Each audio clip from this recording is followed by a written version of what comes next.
Boa noite, prezado grupo dos Contos que Curam, que participa desse Festival Internacional de Práticas Transformadoras. Quando pensamos em fazer esses encontros, formatamos 4 encontros ao vivo, onde poderíamos praticar o conto e vivenciar isso, cada um dentro de suas dimensões e possibilidades. Eu me chamo Janise Paiva e trabalho com contos já há alguns anos e gostaria de hoje fazer algumas atividades com vocês. Mas como não está sendo possível esses encontros, decidimos, eu e Sueli Portela, minha parceira nesse momento de execução dessa vivência, usarmos o vídeo para que pudesse ficar algo mais interativo. Dessa forma, eu vou trazer para vocês algumas perguntas que nós vamos pedir a vocês que respondam no grupo, para que possamos trocar um pouco e ficar 21 dias mais dinâmicos e de mais profundidade para cada um de vocês. Formulamos então algumas perguntas que vamos deixar escrito no grupo, mas que pedimos que vocês possam fazer essa atividade e nos encaminhar no grupo mesmo, porque diante do que vocês responderem, nós vamos poder também ter material de construção de mais atividades. O que nos norteia é essa visão trimembrada que nos inspira a antroposofia. Então, nessa semana que passou, nesses 7 dias passados, nós tentamos trabalhar contos nessa região do coração, exercitando contos que trouxessem essa inspiração do sentir. Nesses próximos 7 dias, vamos tentar trabalhar regiões do corpo inferior, que na antroposofia se entende como a região do querer. É a região que nos leva ao mundo, é a região do andar. É a região que é entendida como a vontade. E essa região dessas nossas vísceras e principalmente da nossa sexualidade, onde nós criamos, procriamos e vamos em direção ao mundo através da nossa vontade. Então vocês vão viver histórias que trazem exercícios para essa região do corpo. E nos últimos 7 dias, a proposta é que possamos trabalhar a região do pensar, né, da nossa cabeça, em específico, nosso cérebro. Então vocês também terão histórias voltadas para a cura, para a saúde dessa região. Pensamos em exercícios e histórias para trabalhar os órgãos vitais, mas seria muito longo trabalhar cada órgão, pulmão, fígado e demais, os rins e demais órgãos. Teríamos que ter mais dias para exercitar isso com vocês. Muito bem, vou contar para vocês um conto hoje muito especial, mas farei 4 perguntas que também deixarei escrita no grupo para que vocês possam responder e compartilhar conosco. Então, deixa eu me ver aqui. Muito bem. A primeira pergunta é: qual a vivência que mais marcou você durante essa semana? Qual conto ou vivência que marcou mais você durante essa semana, esses 7 dias? Quais os sentimentos que afloraram, que estavam escondidinhos e que de repente surgiram? Que pensamentos ou que insights você percebeu que teve ao escutar uma história e exercitar algo durante esses 7 dias. E por fim, o que você gostaria de compartilhar conosco? Que você, diante dessas 3 perguntas iniciais, ou outras que surgiram, outras questões que surgiram, que você gostaria de compartilhar com o grupo. É um grupo que veladamente tem a intenção de sigilo e que, portanto, quer aprender junto.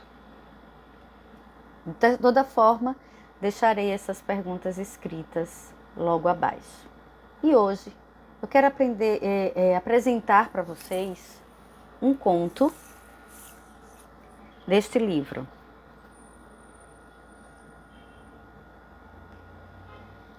Doze Reis e a Moça do Labirinto do Vento, de Marina Colasanti. Em especial, eu gostaria de ler para vocês o conto A Moça Tecelã. Esse conto, ele é um conto muito especial e que logo abaixo dele teremos também uma atividade. A Moça Tecelã. Acordava ainda no escuro, como se ouvisse o sol chegando atrás das beiradas da noite. E logo sentava-se ao tear. Linha clara para começar o dia, delicado traço, cor da luz, que ela ia passando entre os fios estendidos, enquanto lá fora a claridade da manhã desenhava o horizonte. Depois, lãs mais vivas, quentes lãs, iam tecendo hora a hora em longo tapete que nunca ela acabava. Se era forte demais o sol e no jardim pendiam as pétalas, a moça colocava na lançadeira grossos fios cinzentos do algodão mais felpudo. Em breve, na penumbra, trazida pelas nuvens, escolhia um fio de prata, que em pontos longos rebordava sobre o tecido. Leve, a chuva vinha cumprimentá-la à janela. Mas, se durante muitos dias o vento e o frio brigavam com as folhas e espantavam os pássaros, bastava a moça tecer com seus belos fios dourados para que o sol voltasse a acalmar a natureza. Assim, jogando a lançadeira de um lado para o outro e batendo os grandes pentes do tear para frente e para trás, a moça passava os seus dias. Nada lhe faltava.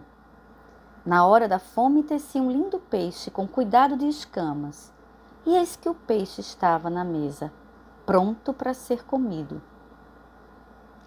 Se sede vinha, suave era a lã, cor de leite, que entremeava o tapete.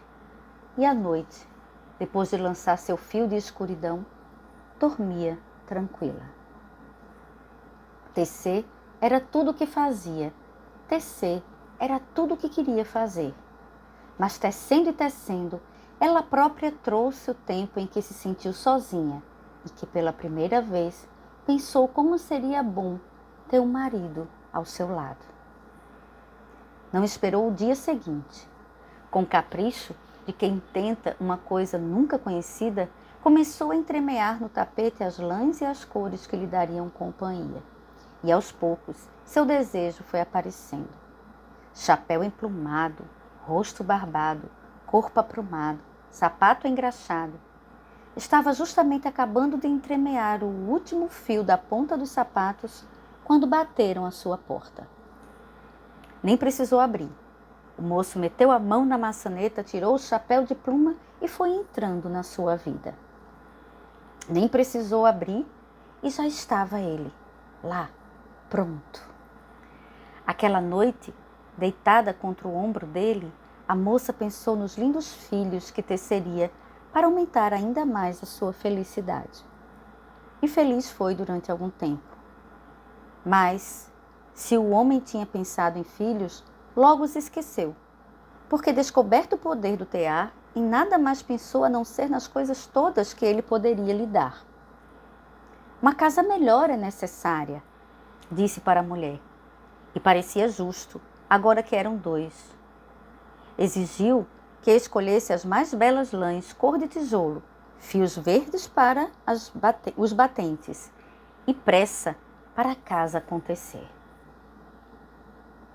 Mas pronta a casa já não lhe pareceu suficiente. Para que ter casa se podemos ter um palácio? Perguntou. Sem querer resposta, imediatamente ordenou que fosse de pedra, com arremates em prata. Dias e dias, semanas e meses, trabalhou a moça tecendo tetos e portas, e pátios e escadas, e salas e postos. A neve caía lá fora e ela não tinha tempo para chamar o sol. A noite chegava e ela não tinha tempo para arrematar o dia.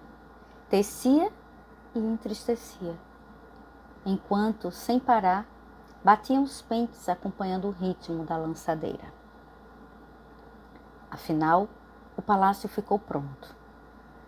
E entre tantos cômodos, o marido escolheu para ela e seu tear o mais alto quarto da mais alta torre.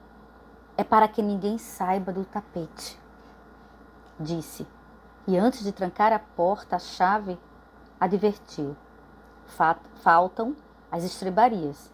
E não se esqueça dos cavalos, gritou ele. Sem descanso, tecia a mulher os caprichos do marido, enchendo o palácio de luxos, os cofres de moedas, as salas de criados. Tecer era tudo o que fazia. Tecer era tudo o que queria fazer. E tecendo, ela própria trouxe o tempo em que sua tristeza lhe pareceu maior que o palácio com todos os seus tesouros. Pela primeira vez, pensou como seria bom estar sozinha de novo. Só esperou anoitecer. Levantou-se, enquanto o marido dormia, sonhando com novas exigências, e descalça, para não fazer barulho, subiu a longa escada da torre, sentou-se no seu tear. Desta vez não precisou escolher linha nenhuma.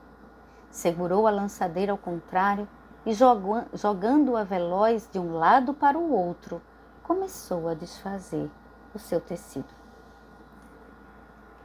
Desteceu os cavalos, as carruagens, as estrebarias dos jardins. Depois desteceu os criados e o palácio e todas as maravilhas que continha. E novamente se viu na sua casa pequena e sorriu para o jardim, além da janela. A noite acabava quando o marido, estranhando a cama dura, acordou e, espantado, olhou em volta. Não teve tempo de se levantar. Ela já desfazia o desenho escuro dos sapatos e ele viu seus pés desaparecendo, sumindo as suas pernas. Rápido, o nada subiu-lhe pelo corpo, tomou o peito aprumado, o emplumado chapéu. Então, como se houvesse a chegada do sol, como se ouvisse a chegada do sol, a moça escolheu uma linha clara e foi passando a devagar entre os fios, delicado traço de luz que a manhã repetiu na linha do horizonte.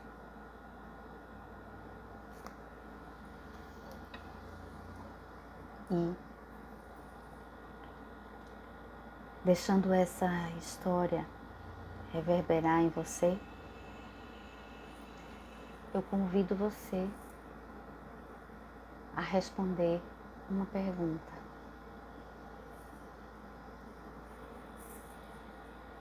Em que aspecto de sua vida este conto te reportou? E você escreve em seu diário de bordo e, se desejar, compartilhe conosco. E amanhã voltaremos com os nossos contos gravados e vamos dar continuidade aos nossos 21 dias de contos que curam. A história que vai trazer transformações para as nossas vidas em vários aspectos. Essas histórias são histórias que ouvimos dos nossos antepassados. Essas histórias são histórias que descobrimos agora de pessoas que escreveram recentemente. Essas histórias são contos de fadas, mas também são contos verdadeiros. Um abraço em vocês e até breve.